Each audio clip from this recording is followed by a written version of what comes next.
자, 그러면은 첫 번째 주제 가도록 하겠습니다. 노영민 실장 등 5명의 수석이 전원 사의를 표했다. 와, 오늘 이게 긴박하게 이제 12시 한 45분쯤 이게 이제 청와대에서 일어났다고 그럽니다. 그래서 기자들이 갑자기 웅성웅성 됐는데 청와대에서 이거를 전격적으로 이제 발표를 한 거예요. 자, 이거는 어떻게 봐야 될 것인가? 한마디로 청와대에서 이걸 가지고 일종의 여론 분위기 쇄신이라든가 이런 용어로 일단 써보고, 그 다음에 청와대에서 그동안에 일었던 부동산 문제에 대해서 굉장히 심각하게 생각하고 있다. 뭐 이런 거를 일종의 보여주기 위해서 이 노영민과 5실장이 일단 사의를 표시했다. 뭐 이런 겁니다. 근데 이거를 이렇게 보면서 제가 느낀 게 결국은 아까 이 딸기파파님께서 지금 적어주신 대로 청와대에서 빠져나오는 인사들은 정말 바보 나라의 천재들이고, 검찰에서 이번에 잘 나가는 인사들은 간신 나라의 충신들입니다. 네, 옳은 말씀입니다. 결국 이제 노영민 실장이 처음부터 실장으로 갔을 때 사람들이 굉장히 우려를 표시했어요. 물론 뭐 임종석이나 뭐 다 뭐 그물의 그 밥이고 그나물의 그 밥이긴 하지만, 이 노영민이라는 사람은 기자들이라든가 또는 당에서의 어떤 위치를 볼 때 그냥 썸바디가 아니고 그냥 노바디였어요. 그리고 그 노영민이라는 사람에 대해서 누구든지 저 사람 앞으로 좀 주목해 봐야 되겠네. 그 다음에 기자들의 경우도 마크맨이 있거나 이런 사람이 아니었어요.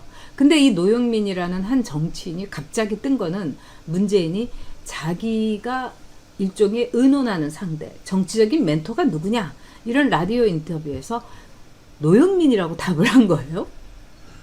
저는 그렇게 답하는 걸 보고도 참 놀랐습니다. 왜?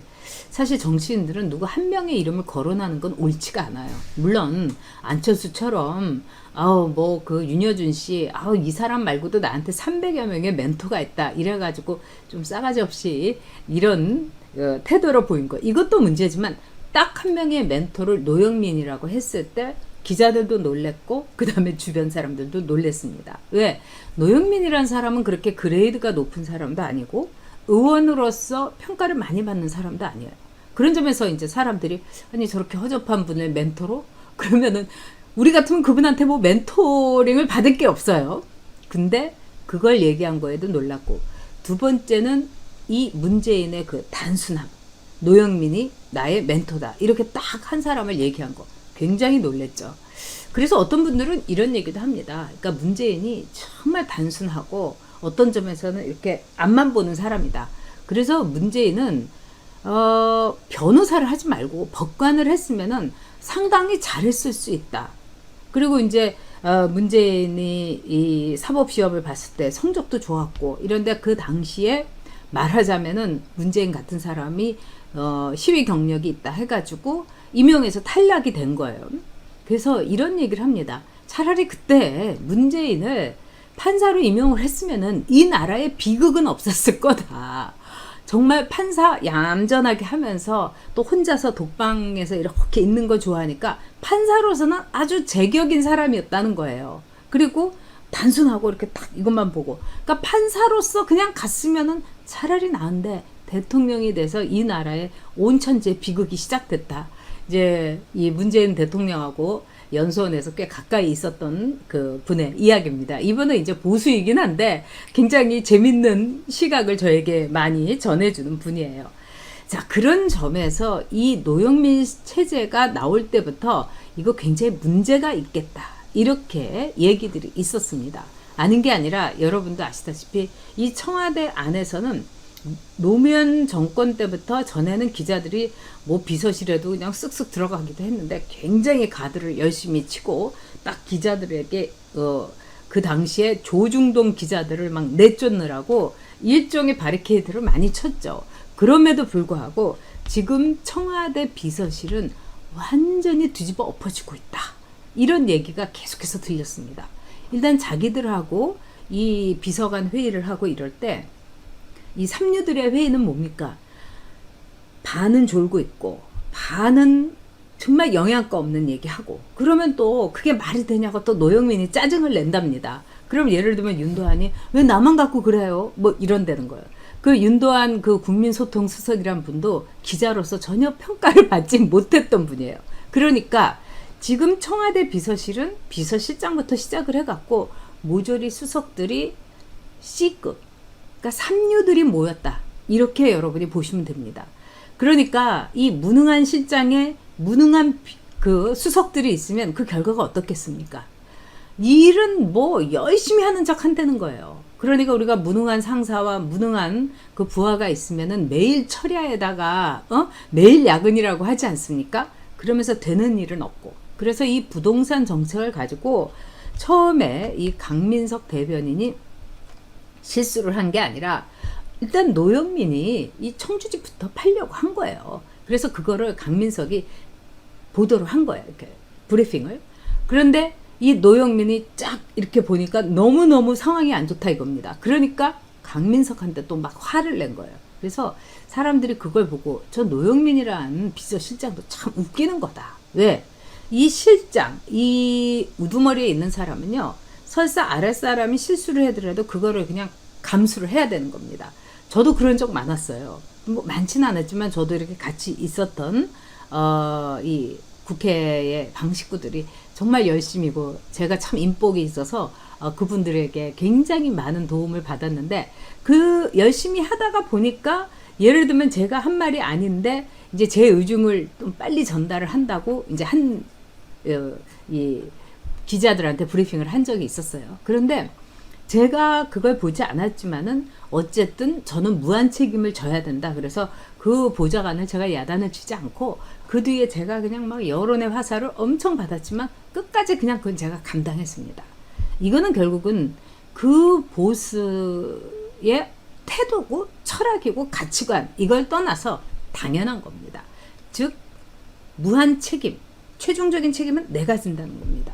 근데 이제 노영민의 경우는 첫째, 무한 책임이 없이 유한 책임만 하고 잘못하면은 밑에 있는 사람 깨고 그 다음에 잘하면 다 자기 거라고 하고 이런 식으로 해서 청와대 비서실이 굉장히 문제가 있었다고 그럽니다. 그래서 뭐 이번 부동산 대책을 가지고 뒤집어 엎어지고 왜 당신 왜 2억씩 왜 올려 붙였어? 그 다음에 왜 안 팔아? 8월 말까지는 팔아야 될 거 아니야?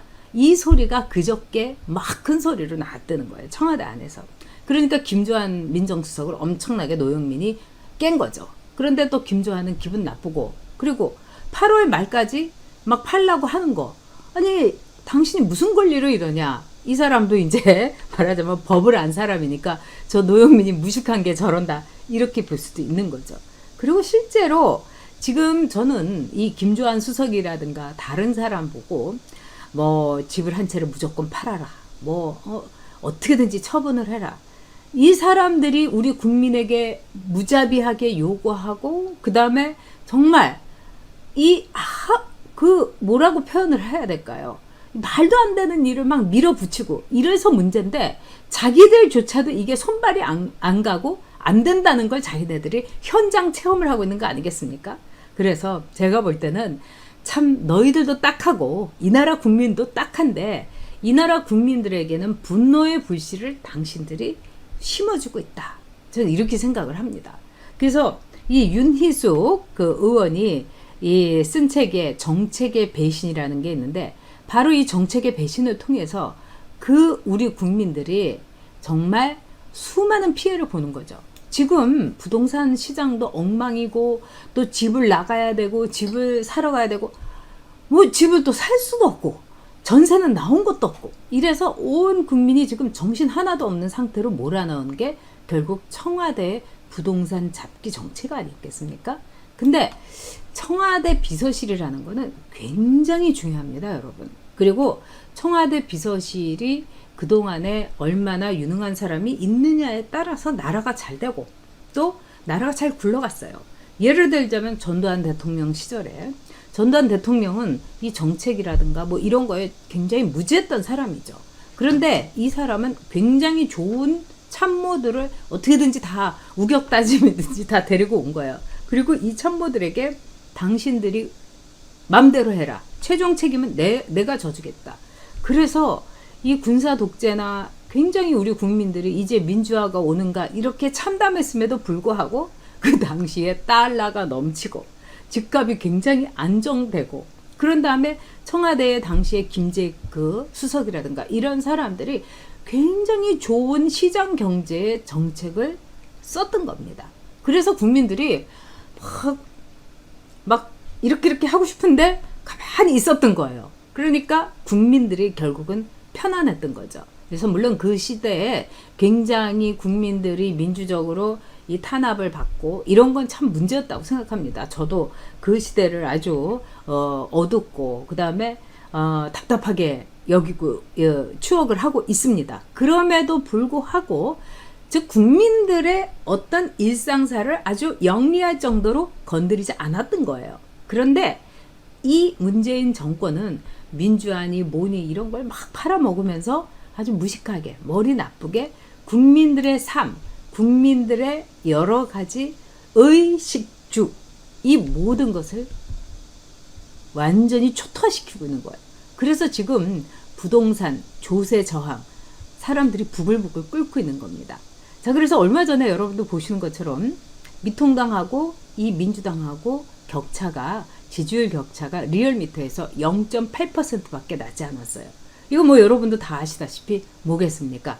한마디로 이거는 호남 빼놓고는 모든 게 다 역전됐다. 물론 오늘 또 나온 갤럽 조사에서는 약 12%의 차이가 나지만 민주당은 계속 떨어지고 있고 미통당은 계속 올라가고 있는 거예요. 네. 자, 이 공무원들의 워너비다. 이렇게 셀라비님께서 말씀하시고 앤님께서는 집은 자식에게도 물려줄 수 있으니 많이 남죠. 그렇죠. 정권은 유한하고 그리고 아파트는 영원하다. 특히 강남 아파트는 영원하다. 이런 걸 보여주는 게 아니겠습니까? 근데 이제 이 청와대에서 5수석이 전원 사의를 이렇게 표시하면은 여기에 대해서 당장 문재인이 비서 인사를 하기는 어려울 겁니다. 그러나 청와대에서 이거를 막 전격적으로 확 발표하고 이런 거는 어떻게 볼 수 있는가? 뭔가 분위기 쇄신 차원에 있어서 내각을 할 가능성이 있습니다. 개각을요. 그래서 김현미도 좀 갈고 김상조도 갈고 그 다음에 이번에 그 뉴질랜드 저신다 아먼 총리한테 아주 개망신을 당한 문재인의 수치 이거를 자초했던 강경화도 좀 갈아버리고 뭐 여러 가지 분위기 쇄신을 해서 성난 민심은 달랠 가능성이 있다. 그래서 노영민 실장들 5수석이 전원 사표를 냈다. 이거는 이제 문재인으로서 또 청와대 안에서도 이거는 위기다. 이렇게 보는 겁니다. 근데 여러분 이 위기라는 건요. 싹 이렇게 조그만 틈이 생기면 확 벌어집니다. 그래서 지금 청와대 그 다음에 민주당에서는 굉장히 초조하고 불안하고 그 다음에 어떻게 보면 쓰나미가 덮치는 것이 아닐까 이런 공포에 떨고 있다 이렇게 볼 수 있습니다. 그래서 이 뭐 봉숭아 학당이고 지들하고 만나면은 뭐 사이 좋은 사람들도 없고 막 싸우고 막 이러고 앉아 있는 거죠. 초기에 제가 이제 느꼈던 청와대의 비서실 청와대의 분위기는 지나칠 정도로 화기애애했어요. 그때 이제 임종석을 비롯해 갖고 그 당시에 청와대의 비서들, 수석들, 그 다음에 내각에 있던 분들, 제가 몇 분하고 이렇게 통화를 할 기회가 있었는데, 그때 우리는 정말 부들부들 이미 그때부터 떨고 있었는데, 이 사람들의 목소리를 제가 들었을 때 아무런 고민도 없고, 또 아무런 어떤 이 조바심이라든가 신중함도 없고, 굉장히 소풍한 사람들 같았어요. 그런데 오늘 이 수석 인사를 비롯해갖고 부동산을 통해서 스텝이 꼬이면서 청와대는 거의 소풍 같은 피크닉 청와대에서 완전히 봉숭아 학당 청와대로 돌변을 했다. 그거는 무엇보다도 노영민의 어떤 리더십이 전무했다. 꽝이었다. 이렇게 결론 지을 수 있을 겁니다. 근데 이제 문재인으로서는 참 카드가 없는 게 문체죠. 네. 우리, 데리아님께서 문통에 대한 정보가 너무 없고, 왜 그 전에 인기도 별로 없어서 탄핵 전국에 퍽 올라갔다. 뭐, 이렇게도 볼 수 있고, 이 문재인이라는 사람은 여러분, 예를 들자면은, 즉, 노무현의 대체제였던 겁니다. 문재인이라는 사람이 독자적으로 정치를 한 게 아니라 노무현의 대체제. 즉, 노무현이 저런 식으로 되니까 뭔가 노면을 통해 가지고 즉 정치적인 하나의 그 탈환 또 우리가 이제 패족에서 다시 부활을 해야 될 때 누가 가장 좋겠는가 이걸 본 게 김어준이라든가 또 이런 애들이 찝었던 사람이 바로 문재인이었어요. 조국도 문재인을 찍었고 그렇기 때문에 문재인은 나는 도저히 이런 정치에 안 맞다 하다가 결국은 밀리고 밀려서 간 겁니다. 그래서 어떻게 보면은 비자발적인 일종의 죄수형 후보다 이렇게 볼 수도 있었습니다. 그런데 이 문재인이 능력이 없는 문재인이 이 자리에 있어서 우리가 이렇게 고생을 하는 거다 이렇게 볼 수 있죠. 자, 셀라비님께서 이재명 대통령 되면 문재인이 그리울 거라더니 지금은 전두환이 그립네요. 전두환 대통령은 물론 이제 5.18 그 광주 민주화 항쟁이라든가 또 여러 가지 그 군사 쿠데타 이거는 전 참 문제고 우리가 이 점에 대해서는 전두환 대통령에 대해서는 뭐 역사의 심판을 이미 이제 법정에도 세웠고 그렇습니다만 그 당시에 전두환 대통령이 보여준 이 굉장히 과감한 이 개방 정책이 있었습니다. 일단 제 기억으로는 통금 없애버렸고 그 다음에 교복 자유화했고 그 다음에 대학을 일종의 들어갈 때는 이 미국처럼 마음대로 들어가고 나올 때는 졸업 정원제라든지 상당히 혁신적인 개혁을 했어요. 근데 이거는 전두환 그 정권뿐만 아니라 전 세계를 볼 때 일종의 쿠데타라든가 정상적인 투표, 선거를 통해서 집권하지 않은 권력이 맨 처음에 시작할 때는 굉장히 쌈박하게 시작을 합니다. 왜? 민심을 얻어야 되기 때문에.